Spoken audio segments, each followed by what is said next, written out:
Vote দেওয়ার অর্থ হলো 47টি সংস্কার আপনি মেনে নিয়েছেন,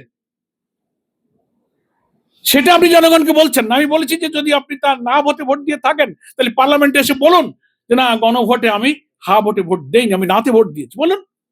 তাহলে আমরা এই কথা বলবো না যে আপনি বিচারিতা করেননি, আপনি প্রতারণা করেননি, তা আমরা বলবো না।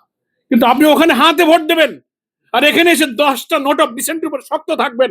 আপনি 5টা সাংবিধানিক সংস্কার মানবেন না, আপনি এই সমস্ত আইন মানবেন না, জনগণকে আপনি এটা গোপন রেখে বলতেছেন আমি অক্ষরে অক্ষরে মানব। তাহলে ভূত কার ঘাড়ে? ভূত সরকারের ঘাড়ে। ফলে অহেতুক বিরোধী দলের উপরে ভূত চাপিয়ে দিয়েছে, এই কথাটা বলাটা অনুচিত হচ্ছে। সারা দেশে বিএনপি পার্লামেন্টে যত ভোট পেয়েছে টোটাল করলে প্রায় 3 কোটির মতো ভোট হবে ওনাদের টোটাল। আর গণভোটে কত ভোট হয়েছে? 5 কোটি। তাহলে 5 কোটির আর 3 কোটি, 3 কোটির কাছে কি 5 কোটি পরাজিত হবে?